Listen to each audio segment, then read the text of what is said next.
지난 한 주는 하나님께서 우리 교회에 예비하신 은혜로 풍성케 채워주셨습니다. 우리 장로님께서 기도하신 내용에 들어있듯이 먼저는 우리 추수감사주일 예배 회복포유로 2달여 동안 여러분 움직이시고 손 내미시고 다가가셔서 영혼을 열매로 드리기 위해서 애쓰셨고, 또 그런 가운데 움직임과 찾아오신 모든 영혼들을 하나님 앞에 올려드리는 은혜 시간이었습니다. 특별히 하나님께서 날씨를 따뜻하게 하셔서 정말 우리가 마당에서 함께 1부, 2부, 3부 예배 드리는 모든 식구들이 모이고 교제하고 사랑을 나누는 좋은 시간이었습니다.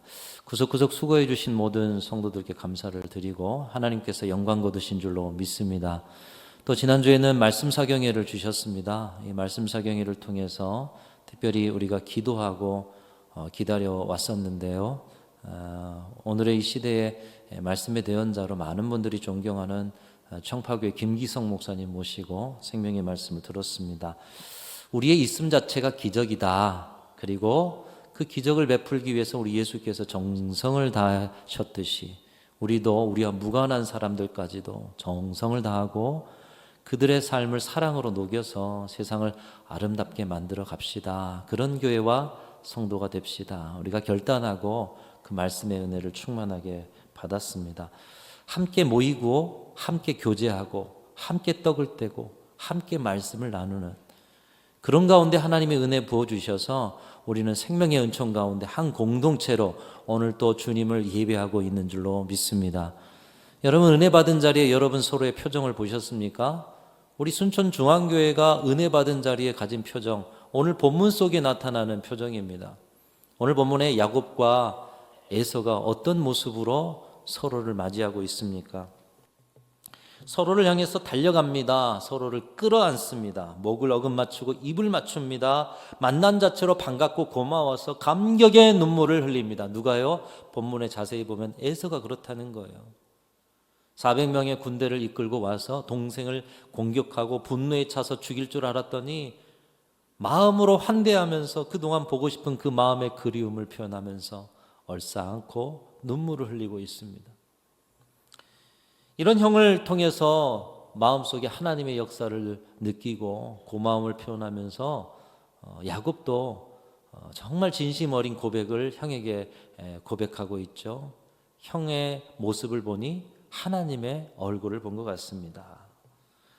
입술에 열매가 있다면 이보다 더 아름다운 고백이 있을까? 여러분 최고의 고백이 뭘까요?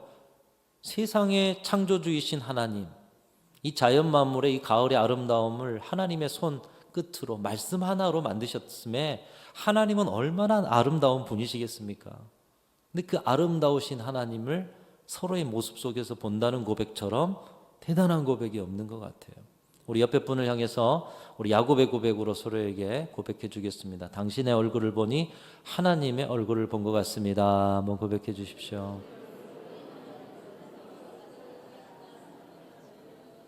오늘 설교 안 해도요, 이게 될 때까지 하면 됩니다. 정말입니다. 우리 서로에게서 하나님의 얼굴 보면 그만큼 충만한 은혜 안에 거하는 사람이고요. 오늘 말씀을 듣는 속에서 하나님의 음성을 듣는 거잖아요. 근데 그 하나님의 음성을 서로의 얼굴에서 보는 거예요. 너무도 아름답고 흉내낼 수 없는 고백, 야곱이 지금 하고 있어요. 얼싸안고 품어안고 사랑의 진심 어린 고백을 하고 있고, 여러분 이 모습이 바로 은혜 받은 자들의 모습인 줄로 믿습니다. 추수감사주일에 여러분이 가지셨던 모습이요, 말씀의 충만한 속에서 하나님이 회복시켜 주셔서 기쁨을 회복한 여러분의 모습이 바로 이 모습이 되어야 될 줄로 믿습니다. 그런데 안타까운 것은 야곱과 에서의 이 회복의 자리, 이 아름다운 모습이 20여 년 만에 이루어진 모습이었다.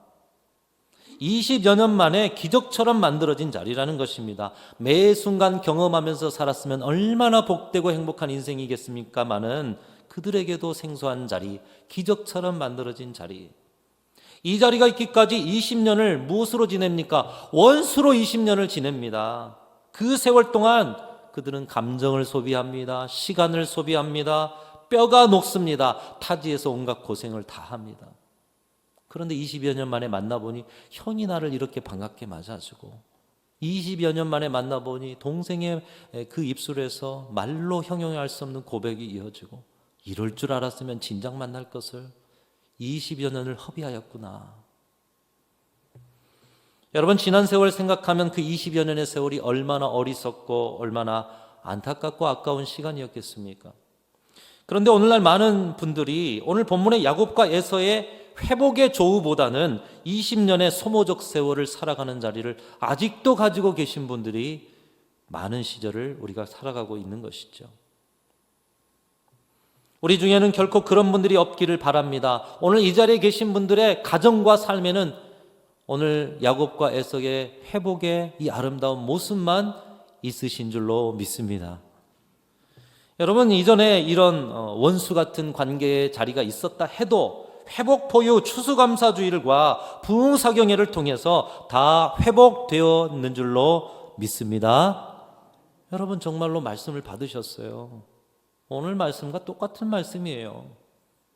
예수께서 정성을 다하듯이 나와 무관한 사람들까지도 그 예수님처럼 살아가면 됩니다. 추수감사주일과 부흥사경회를 통해서도 회복되지 않은 분들이 있습니까? 그렇다면 오늘을 넘기지 마시기 바랍니다. 더 이상 인생을 소모하고 낭비하지 마시기를 바랍니다. 이제 새로운 신앙의 계절 대림절이 다가오는데 주님이 우리 가운데 오신다는데, 여러분 아직도 야곱과 에서의 그 20여 년의 안타까운 세월을 여전히 살 분들이 계시다면 오늘을 넘기시지 마시길 바랍니다. 회복포유라 외치고 움직임을 만들고 부흥 강사를 초청해서 강력한 말씀이 선포되어도 변화되어지지 않는다라면 여러분 어떤 것으로 회복될 수가 있겠습니까? 예수 그리스도를 믿고도 되어지지 않는 자리가 있다면 예수님으로도 안 되는데 어떤 자리에서 우리의 관계가 회복되고 어떤 자리에서 우리의 원수 같은 그 무너지는 인생이 회복될 수가 있겠습니까? 원수처럼 지내던 야곱과 에서도 오늘 본문에서 회복되었어요. 우리라고 왜 못하겠어요?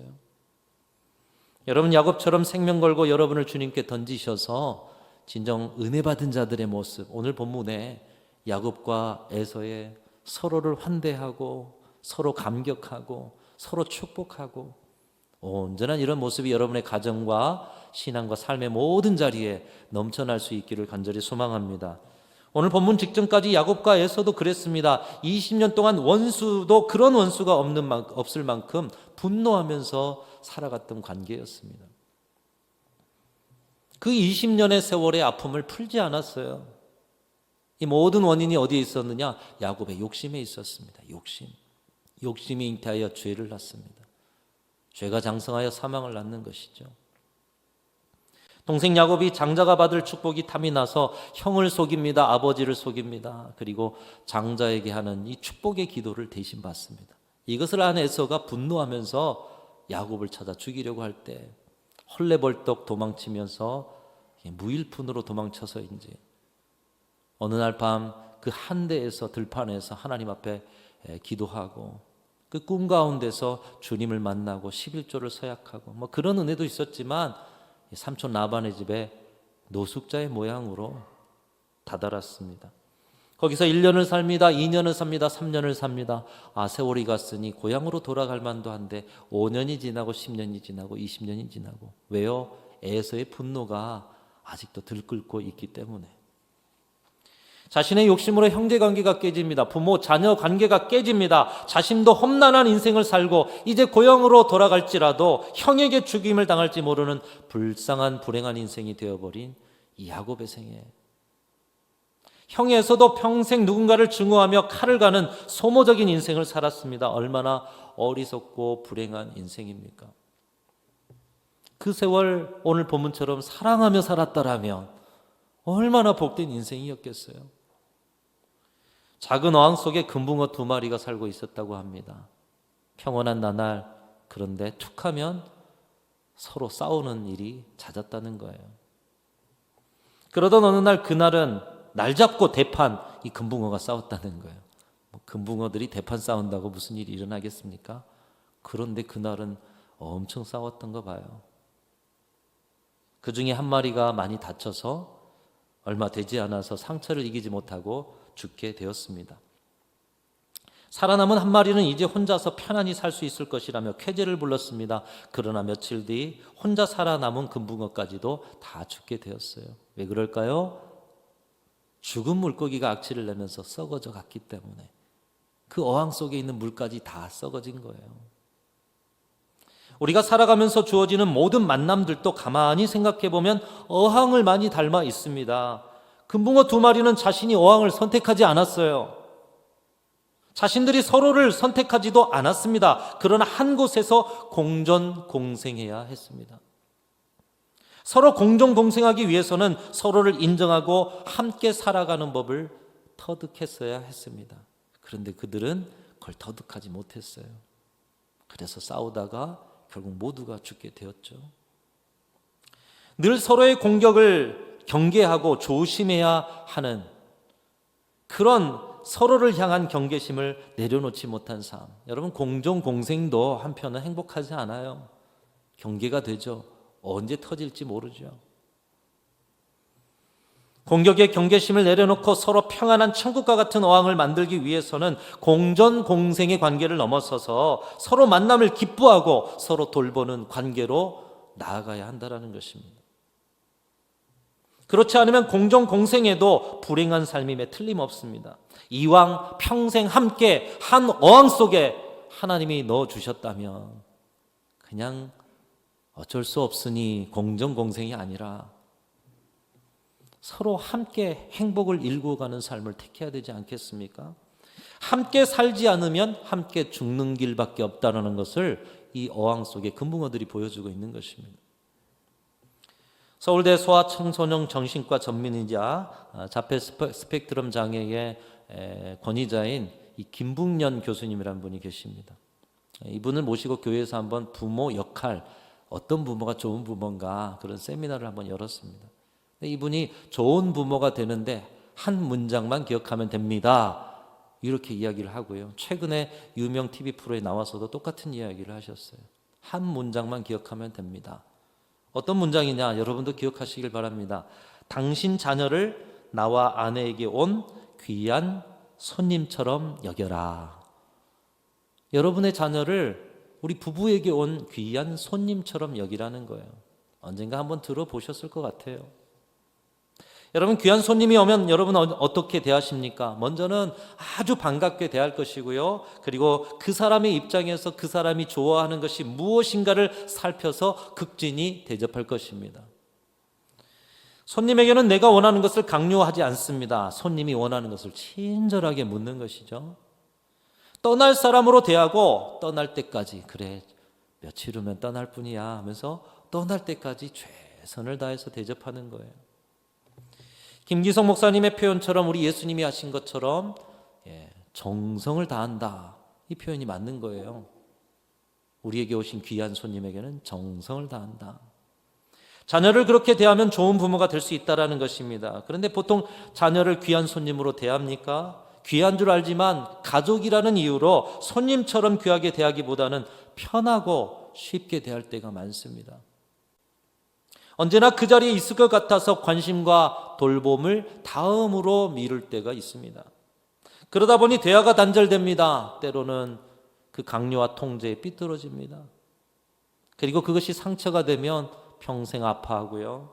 원망과 분노로 지옥 같은 삶의 자리를 가지고 살게 되는 것이죠. 자녀들만입니까? 부부 서로는 어떻습니까? 서로를 돕는 배필로 살으라고, 서로를 내 인생에 주신 최고의 손님으로 여기면서 살으라고, 그래서 서로에게 힘이 되고 서로 충전하여 줘서 세상으로 나아가 세상을 아름답게 하면서 살으라고 부부 서로를 엮어주셨어요. 한 어항에 살게 하셨어요. 그런데 과연 여러분의 인생에 주신 최고의 손님으로 여러분의 남편을, 여러분의 아내를 대하고 계시는가? 여러분, 그렇게 대하시는 분들은 내가 잘 살고 있구나. 오늘 이 자리에 혹시 남편과 아내가 옆에 앉아 계신 분들 한번 쳐다보시기를 바랍니다. 자, 쳐다봐 주세요. 자신의 아내가 계신 분들, 남편이 계신 분들, 다른 사람 보지 마시고요. 계신 분들만요. 여러분, 여러분의 남편과 아내 늘 바라보시면서 당신을 내 인생의 최고의 손님으로 모시겠습니다. 이런 고백이면 여러분의 가정이 행복하지 않겠어요? 이 함께 사는 지혜를 야곱과 에서는 20년을 소모하고 나서야 배웠습니다. 이 말씀을 왜 우리에게 주시느냐? 더 이상 소모적인 인생을 살지 말라라는 거예요. 야곱과 에서는 20년을 소모하였지만 오늘 이 말씀 받고 그 삶 청산하고 우리는 이 자리에서 바로 행복한 인생 살으라고 말씀을 주신 거예요. 여러분, 이 삶을 평소에 살아냈던 한 사람을 성경 속에서 찾아볼 수가 있습니다. 자신의 몸에 배웠어요. 누군가 찾아오는 상관없는 사람도 최고의 손님으로 대했던 사람, 바로 아브라함이라는 사람입니다. 팔레스타인 땅은 한낮이 너무 덥죠. 그래서 오침하는 시간이 있습니다. 예수님께서 사마리아의 여인을 만나실 때도 그 오침하는 시간 아니었겠습니까? 어느 날 아브라함이 이 오침하는 시간에 장막 밖에서 장막문 앞에서 쉬고 있었습니다. 그런데 그때 사람 셋이 이 장막문 앞에 떡하니 서는 것입니다. 손님이 찾아온 거예요. 나그네가 찾아온 것입니다. 보통은 그 시간에 서로 쉬는 시간인 줄 알기 때문에 잘 찾아가지 않는 시간인데 이 세 사람은 아브라함을 본 적이 없어요. 아무런 연관도 없는데 아브라함의 장막문 앞에 서는 거죠. 아브라함의 쉼을 방해하였습니다. 그런데 아브라함은 처음 보는 이 사람들의 이 싫은 내색을 하지 않고 그들을 기쁘게 맞아들입니다. 달려나가 영접하고 몸을 땅에 굽히고 그냥 지나가지 마시고 쉬었다 가십시오. 그들을 영접합니다. 그들에게 물을 건넵니다. 발을 씻어줍니다. 떡을 가져다 줍니다. 그리고 그들이 쉬고 소돔으로 갈 수 있도록 가는 날까지 잘 전송하는 거예요. 다시 말하면 귀한 손님으로 최고의 손님 대접을 하고 있는 것입니다. 이 모습이 바로 오늘 본문과 닮았죠. 야곱과 에서의 모습과 닮았습니다. 저는 우리 순천중앙교회의 모든 성도들의 이 모습이 몸에 배이기를 간절히 소망하고 기도합니다. 여러분의 모습 속에 배였으면 좋겠어요. 새로 찾아오는 새 가족뿐만 아닙니다. 여러분 서로도 보기만 해도 얼싸안고 입을 맞추고 또 서로를 환대하고 환영하고 영접하고 우리 교회 모든 사역의 자리에 드나드는 모든 분들에게 심지어 우리 교회를 잠깐 왔다 가는 화장실 좀 쓰겠습니다 하는 분들까지도 여러분의 몸에 이 환대가 몸에 배어서 그들을 향한다면 그들이 이 짧은 순간에 천국을 경험하고 하나님의 은혜를 경험하지 않겠습니까? 갑작스러운 상황이었고 자신의 쉼을 방해하는 사람들이었습니다. 그러나 아브라함은 지나가는 행인까지도 손님으로 섬길 줄 아는 그런 사람이었어요. 어찌 보면 가볍고 의미 없는 만남이었는데 정성을 다해 그들을 영접함으로 가볍고 의미 없는 만남까지도 의미 있는 만남으로 만들어버리는 사람. 그래서 하나님이 좋아하셨던 것 같아요, 아브라함을. 결국 이 일로 자녀가 없던 아브라함이 이 나그네들 나중에 하나님이 보내신 사자 천사들이었죠. 그들을 통해서 하나님이 자녀를 주실 것이라는 약속을 받아요. 그리고 소돔과 고모라를 멸망시킬 거라는 하나님의 음성까지 듣습니다. 그래서 나중에 롯을 구출하는 그 일을 준비하게 되는 것이죠. 우리의 만남이 불행하지 않고 소모적인 인생으로 살지 않기 위해서 아브라함은 우리에게 무엇을 보여주고 있습니까? 모든 만남을 소중하게 여기고 만나는 사람을 귀한 손님으로 대할 수만 있다면 그 자리는 축복의 자리요, 행복의 자리요, 그 자리에서 우리는 하나님을 만나게 되고 그 자리에서 우리는 하나님이 예비하시는 귀한 선물까지도 받게 됨을 보여주고 있습니다. 눈보라가 치는 추운 어느 겨울날 한 나그네가 이 눈길을 헤치면서 산 너머 마을로 가기 위해서 최선을 다하면서 눈을 헤치며 힘겹게 걷고 있었습니다. 너무 눈이 많이 온 나머지 이러다가 어떻게 되겠구나 하는 그런 생각까지 들었어요. 그런데 가다 보니까 한 사람이 쓰러져 있는 것을 발견합니다. 여러분, 이 상황에서 여러분 어떻게 하겠습니까? 상태를 보니 얼어 죽기 직전인 거예요. 자신이 이 눈보라 헤쳐나가기도 힘들어요. 한 발자국 걷기도 힘들어요. 그런데 옆에 있는 이 사람 보니까 죽어가는 것 같아요. 여러분이면 이 상황이 어떻게 하겠어요? 이 나그네는 어물어물 하다가는 자신도 얼어 죽겠다 생각하고는 그냥 지나쳤습니다. 얼마 후에 그 길을 또 한 사람의 나그네가 지나가다가 거의 죽어가는 그 사람을 발견하게 되었습니다.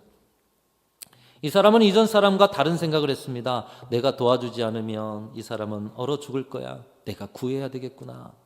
그래서 그 사람을 들쳐업고 이제 가기 시작했어요. 그렇게 길을 한참 가다가 길가에 얼어 죽어 있는 한 사람을 발견했습니다. 누구일까요? 첫 번째, 그 쓰러져 있던 사람을 지나쳤던 첫 번째 나그네, 그 사람이 얼어 죽어 있는 거예요. 자기만 살겠다고 혼자 지나쳐갔지만 그는 결국 죽고 말았습니다. 그러나 다 죽어가는 사람을 살리기 위해서 그를 업고 가던 사람은 그를 업고 힘을 쏟다 보니 체온이 올라갑니다. 그리고 그 체온으로 자신만 아니라 업고 가는 그 사람의 몸을 녹이는 거예요. 결국 두 사람의 주고받은 체온 덕분에 둘 다 살아남게 되었다는 것입니다. 어떻게 보면 나 살기도 힘든 상황이었습니다. 그러나 위기의 순간에도 내 인생에 찾아온 신락 같은 만남을 소중하게 여기고 그를 배려하고 품었더니 그를 살렸을 뿐만 아니라 자기 자신을 살리게 되는, 자기 자신도 살게 되는 그런 은혜를 입게 된 것이죠. 우리가 살아가는 순간순간 찾아오는 작은 만남마저도 소중히 여기며 살아갈 때 이 진지한 삶의 태도에 하나님이 귀한 선물을 주신다라는 것을 말씀하고 있는 거예요. 여러분, 등에 업힌 그 사람은 아마도 자신을 버려두지 않고 업고 간 그 사람을 평생 생명의 은인으로 여겼을 것입니다. 그러나 죽어가던 사람을 업었던 그 사람도 이 사람이 쓰러져 있지 않았고 이 사람을 업지 않았다면 자신도 첫 번째 나그네처럼 죽었을 것이라는 생각에 쓰러져 있던 그 사람을 은인으로 생각했을 거예요. 그들은 서로를 자신의 인생의 뜻밖에 찾아온 최고의 손님으로 생명의 은인으로 여기며 서로 함께 교제하며 사랑을 나누며 남은 인생 행복하게 살았다는 거예요. 여러분, 우리가 서로 이렇게 서로를 대할 수 있다라면 세상이 어찌 아름답지 않겠습니까? 오늘 야곱과 에서의 삶에 나타나는 모습, 얼마나 아름다운 모습이에요. 얼마나 귀한 회복의 자리예요. 이렇게 산다면 어찌 우리 인생이 아름답지 않겠습니까?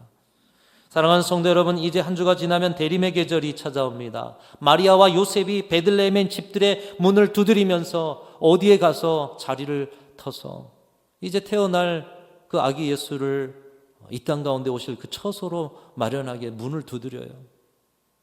그런데 그 어디에도 예수님을 최고의 손님으로 맞을 집이 없었습니다. 그래서 예수님께서는 결국 어디에 오십니까?